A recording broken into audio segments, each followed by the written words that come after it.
Selamat datang di ibu kota negara Nusantara. Ya, boleh tepuk tangan ya. Kan kalau Bapak dari Jakarta daerah sekarang Pak ya. Boleh sombong dikit ya. Sekarang warga masyarakat Provinsi Kalimantan Timur. Baik, apa kabar Bapak, sehat? Alhamdulillah sehat. Ibu Heni juga semangat sekali tadi ikut senam juga Caca lihat ya.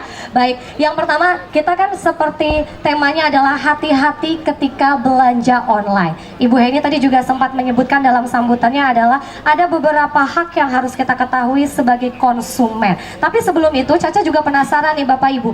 Buat masyarakat Kota Samarinda boleh diperjelas dulu belanja online itu apakah selalu berhubungan dengan internet atau bagaimana? Boleh dijelaskan dulu Bapak pengertian dari belanja online.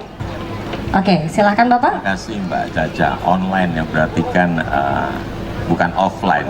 Online berarti ya melalui internet tentunya. Nah itu sudah diatur sebetulnya terkait dengan perdagangan melalui sistem elektronik Peraturan Pemerintah 80 tahun 2019 dan juga untuk turunannya di Peraturan Menteri Perdagangan nomor 50 tahun 2020.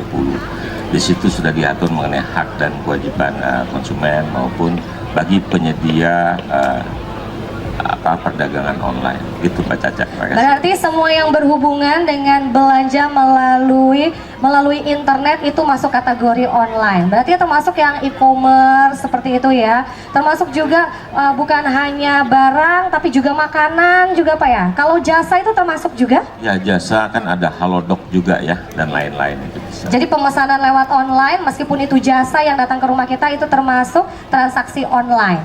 Nah, tadi sempat dikatakan oleh Ibu Heni ada hak dan kewajiban. Dari Bapak tadi juga menyebutkan ada hal-hal yang perlu kita ketahui. Ibu boleh diperjelas mungkin Bu, hak-hak apa saja, kewajiban apa saja dari penjual dan pembeli Bu?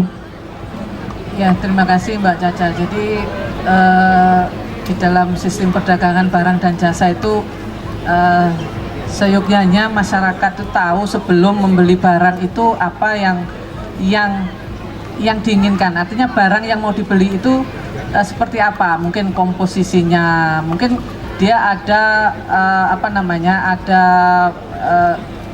label-label yang bisa dia ketahui. Jadi ada petunjuknya di situ, misalnya apakah barang ini ada standarisasinya, ada halalnya, ada ini. Jadi itu untuk menambah keyakinan masyarakat bahwa pilihannya itu tepat, begitu kan. Jadi jika penyedia atau penyedia jasa atau barang itu dalam menyediakan produknya, dia juga harus mengacu kepada sistem perdagangan yang jujur seperti itu. Jadi apa yang ada di dalam barang atau jasa itu, itulah yang ditulis atau diinformasikan kepada konsumen. Jadi tidak boleh ada apa istilahnya menutupi atau mengelabui lah seperti itu. Jadi harus ada informasi yang jujur sehingga masyarakat bisa mengetahui oh ternyata ini kandungannya ini. Kalau memang tidak ada ya dia akan pilih itu. Tapi kalau ada mungkin dia ada pertimbangan lain untuk tidak menulis itu. Jadi ada informasi yang disampaikan oleh pelaku usaha dengan jujur sehingga masyarakat tahu. Jadi harus ada kejelasan informasi dari produk yang ditawarkan kepada konsumen. Jangan sampai konsumen membeli kucing dalam karung ya.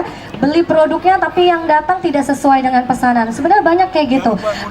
Nah, kalau dari Caca sendiri aja Ibu ya, kan termasuk yang suka belanja online. Karena kalau sekarang jalan itu agak males. Namanya juga kita anak muda, pengennya yang instan langsung datang ke rumah. Kadang membeli barang yang kita inginkan itu ada aja kekurangannya, seperti ukurannya yang tidak sesuai atau warnanya yang dipesan lain, yang datang lain. Kadang kita pesannya merah, yang datang hitam. Nah itu termasuk pelanggaran bukan sih Bu? Kalau seperti itu, kalau tanpa ada dari penjual konfirmasi dulu perubahan warna, itu masuk pelanggaran nggak sih sebenarnya? Itu termasuk apa ya? Tidak memenuhi pesanan gitu. Kalau pelanggaran itu kan terkait dengan informasi-informasi yang disampaikan mengenai produk atau barang itu kan gitu. Jadi ini ada hijau, kuning, merah misalnya. Terus dia saya pesan hijau, yang datang merah. Ya.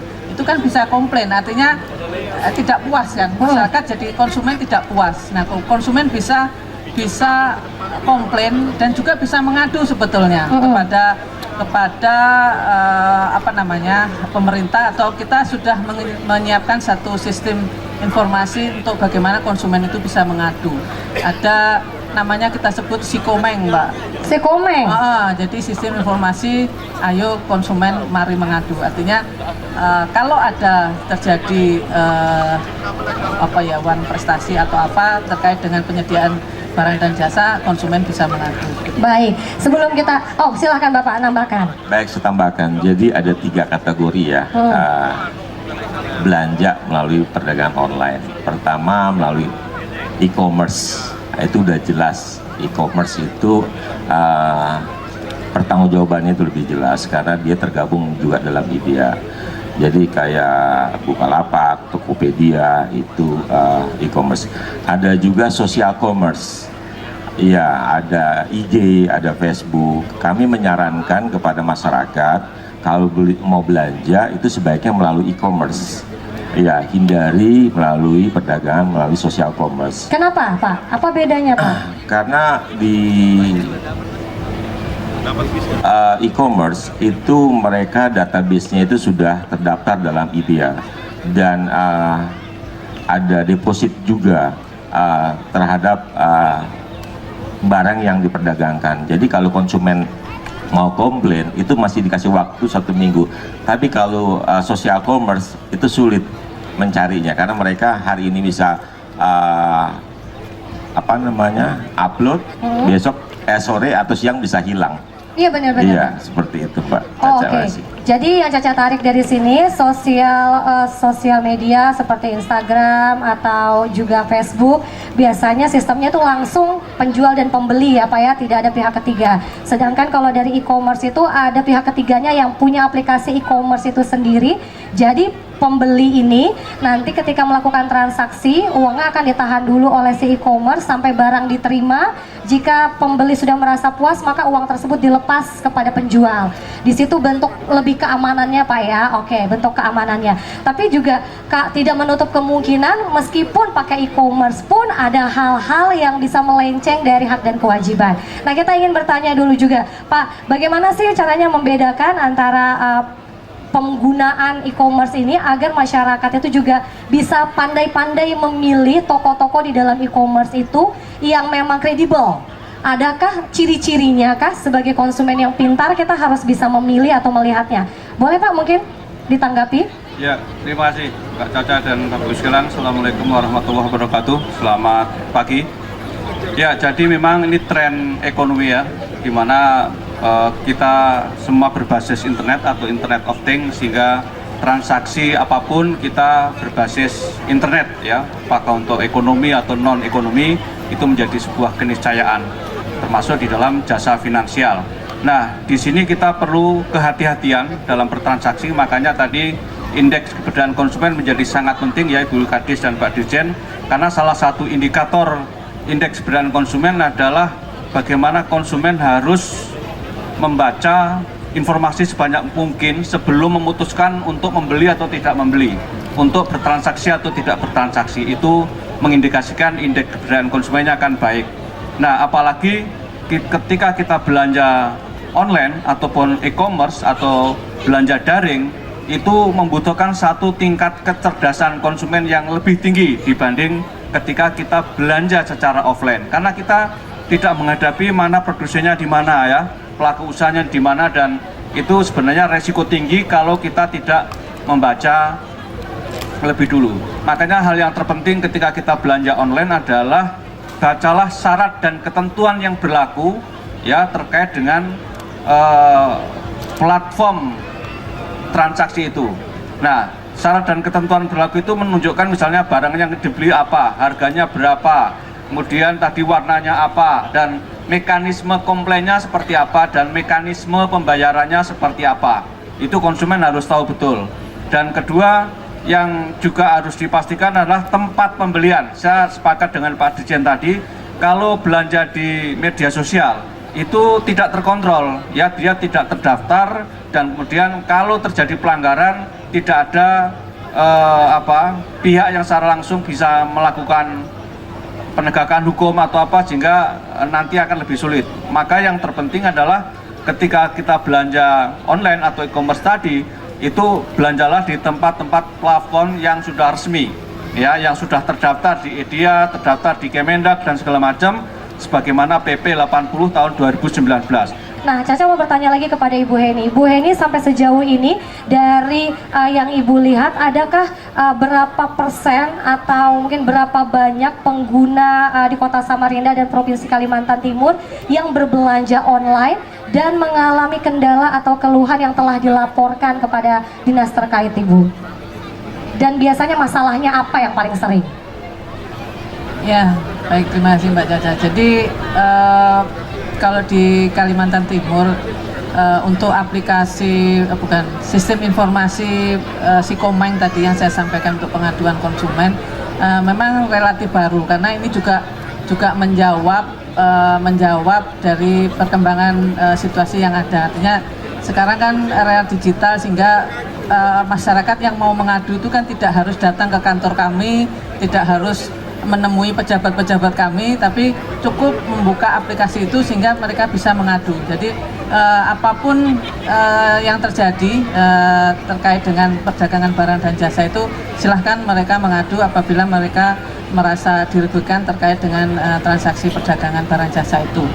Nah, ini aplikasi yang kita kembangkan ini juga kita sosialisasikan. Jadi kita masih dalam tahap sosialisasi kepada seluruh masyarakat bahwa pemerintah Provinsi Kalimantan Timur menyiapkan aplikasi namanya Sikomeng. Jadi kalau Bapak Ibu nanti masyarakat itu membuka aplikasi Sikomeng terkait pengaduan perdagangan barang jasa, silahkan kalau ada keluhan silahkan diadu di situ.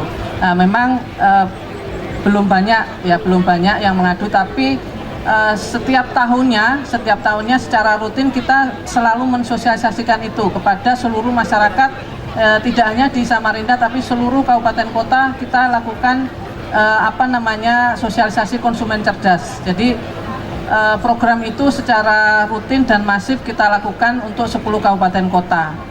Sekaligus kita mensosialisasikan aplikasi Sikomeng itu. Dan kita juga sudah ada membentuk 3 BPSK, Badan Penyelesaian Sengketa Konsumen, di Samarinda, Berau, dan Balikpapan. Sehingga diharapkan ada lembaga yang nanti bisa menjembatani, memfasilitasi antara konsumen dengan penjual, ya, pelaku usaha apabila mereka ada sengketa. Sehingga selain mengadu, nanti kalau misalnya ini dibawa ke ranah yang lebih tinggi, itu ada lembaga yang menjembatani antara konsumen dengan pelaku usahanya. Itu, Pak. Baik, boleh kita beri tepuk tangan untuk 3 narasumber kita pagi hari ini. Bapak Ibu, kami ucapkan terima kasih untuk sharing sessionnya di sini, untuk talk show-nya mengenai tema kita hati-hati berbelanja online. Jadi bisa Caca tarik kesimpulan Bapak Ibu dari talk show kita. Yang pertama, jadilah konsumen yang cerdas. Perhatikan semua sektor yang Bapak Ibu gunakan untuk berbelanja. Apakah itu transaksi secara langsung atau secara tunai, kemudian juga transaksi secara online, atau pembayaran secara digital. Itu perlu diperhatikan karena itu menjadi dasar Bapak Ibu ketika berbelanja online. Kemudian ketika Anda berbelanja online, secara online, apakah itu melalui e-commerce atau juga media sosial, pilihlah e-commerce yang terpercaya dan bisa menampung aspirasi Bapak Ibu. Setelah itu, setelah berbelanja secara e-commerce, baca baik-baik setiap produk yang ingin Bapak Ibu beli. Apa syarat ketentuannya, bagaimana klaimnya, seperti apa review-review dari para pembeli sebelumnya supaya Anda tidak terkecoh ketika membeli produk yang Anda inginkan.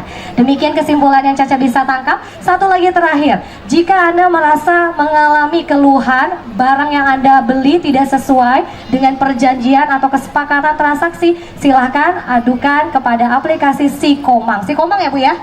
Sikomang mah ini penyanyi ya. Ya, Sikomeng ya. Kepanjangannya apa Bu tadi Bu Heni? Sistem Informasi Konsumen